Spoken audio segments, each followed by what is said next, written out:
This is your dose of daily market wisdom with master trader Nick Santiago. Starting from humble beginnings, Nick has been beating the markets for over 2 decades. He shares with you his take on the profitable trades that will have you moving towards financial freedom in no time at all. To see an in-depth review of his track record and much more, go to inthemoneystocks.com.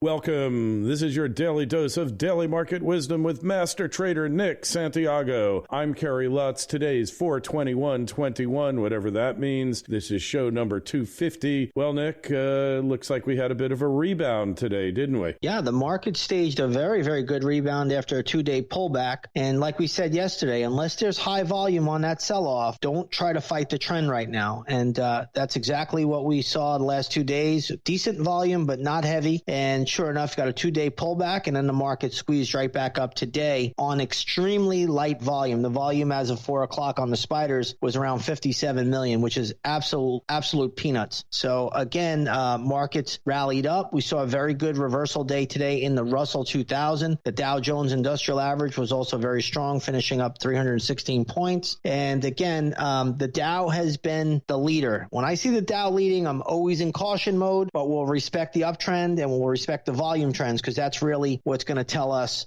when these markets are going to shift. All right. So, yeah, and it's a whole different market once the Dow starts leading, because like you said, 30 largest industrial companies, largest companies in the country, and really they're a defensive play. They all pay dividends, right? So yep. money goes there not to grow, but to hide. Right. Money goes to be parked in the Dow. And remember, they're price cap weighted, meaning it's not based off of the market cap like the S&P and the NASDAQ. The higher the price of the stock in the Dow Jones, say Goldman Sachs is a $335 stock, that carries a lot more weight than, say, Apple, which may have a much bigger market cap, but the reality of it is Apple's only $133. So the higher the price of the stock, the more it affects the index. Right, exactly. So, and we've got earnings seasons underway. What's the latest report there? Well, we had Netflix report earnings last night after the close. That absolutely was slaughtered today, down over 7%, 40-point decline for Netflix. So that wasn't a good reaction. Then that was also the first big tech stock to report. So we'll see what comes in these earnings reports going forward. But next week will be the week where we have Apple, Amazon, Facebook, and Microsoft reporting. This week, though, we're getting lots and lots of companies reporting tonight. We have a bunch as well. So we'll see how the market reacts. But I don't think the market's going to do all that much until these big mega cap tech names come out and report. All right. And hey, we'd be remiss if we didn't mention gold and silver today, since we usually talk about them unless there really is nothing going on with them. But certainly today was a blowout day. Yeah, we had a great day in the metals today.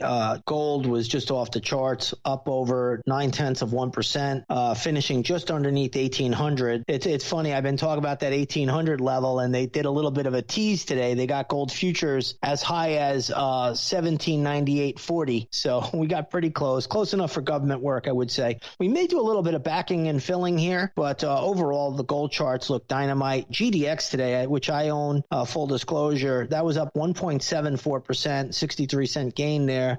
My members now, we're up about 18% on this second half position, and we're letting it ride. We're just going to trail our stop loss and let it go higher. But really, really good action there. And then, we have to talk about silver. Silver had a monster day today. Silver futures up about 3.19%, 83-cent gain there for silver futures right now, sitting as we speak at around 26.66, and silver's been on fire as well. Yeah, well, a little bit of a slingshot effect with silver, and more importantly, the miners for gold and for silver are leading the metal. That's right, and they're looking strong right now. So I love when the miners lead. That's a sign of strength. That tells us the metal has a long way to go. We're going to have some headwinds in front of us. Nothing goes up in a straight line. There's definitely lots of resistance levels. I've talked about that 1800 area.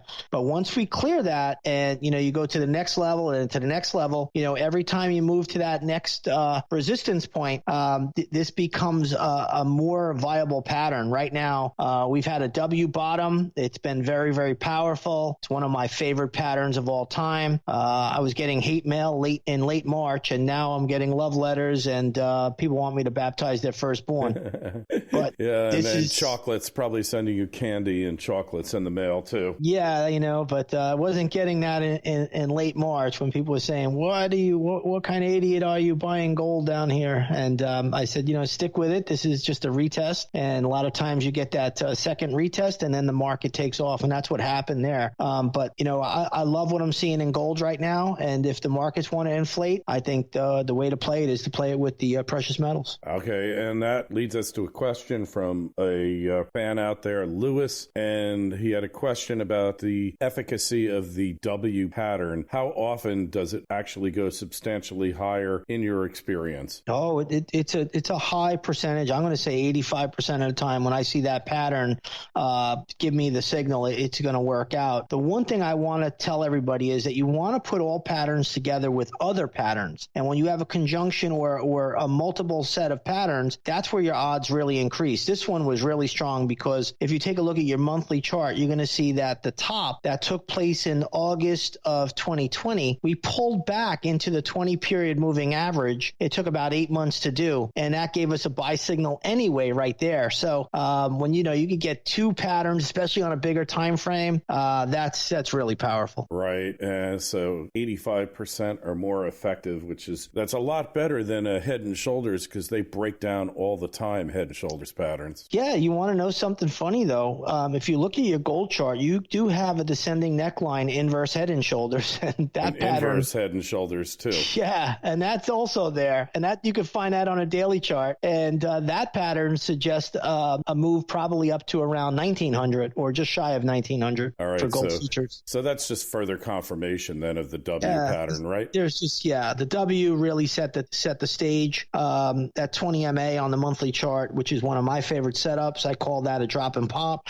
That worked out perfectly, and now I'm just letting gold run, and I've got to stop in the money on my gold miners trade, and so far so good. There should be a lot more upside to come. It might take some time. Nothing goes up in a straight line, but so far so good. Nothing except Bitcoin, that is, right? The irony is that Bitcoin hasn't been doing so well lately, so we'll see if the love affair is over with Bitcoin and people are starting to come to their senses saying, I need to hold something tangible, something I could feel. People will never come to their senses, Nick. That's never going to happen. But there was an article in Zero Hedge where there was a conspiracy theory, for lack of a better term, but a theory that the world's central banks were turning on Bitcoin and cryptos, and China was trying to use them as a further wedge to weaken the dollar. Honestly, I don't think they really have to do anything to weaken the dollar. We're doing everything we can on our own over here. But, that's the truth.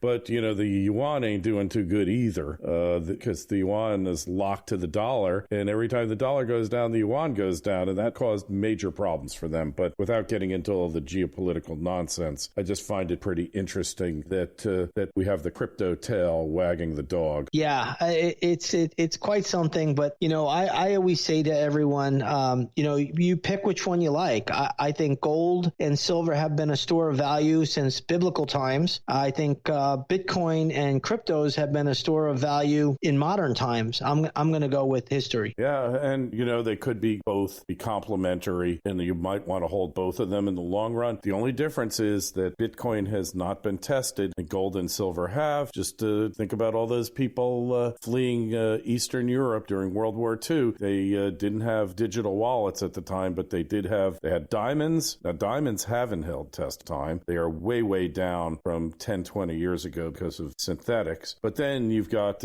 people who were like a few gold coins, a bag of silver, and that's what they fled the continent with. So that's not to say that Bitcoin won't be a equivalent at some point in time. It just needs the test. Yeah, and my other problem with Bitcoin, and I don't want to bash it or knock it because it's become an asset class. I guess I wish I would have bought it in 2009 and held it till now, but that'll never happen with me as a trader. But my other problem with it is that there are a lot of weak holders in this stuff. So when you see a big, just look at the last collapse it had from 19,000 down to I think 4,000. What happens now? You're at 60,000. If you take out certain breakpoints, people will say, hey, this thing isn't worth anything, and then they just start to flee it. And you have a lot of weak holders in this stuff. And, are there going to be some institutions there to pick it up? The other problem I have is, you just nailed the nail on the head when you said central bankers. Are they going to allow this stuff to be around? They don't like competition. I remember when they used to arrest people for, walking around with their own Chuck E. Cheese money. Yeah.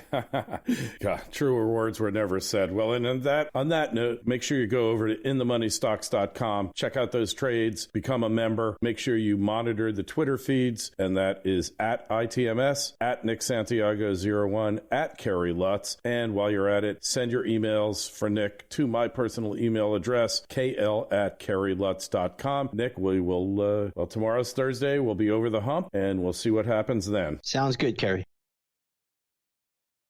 And so concludes another episode of Daily Market Wisdom with Master Trader Nick Santiago. Be sure to go to his website, inthemoneystocks.com. Don't forget the Twitter feeds at ITMS and at Nick Santiago 01.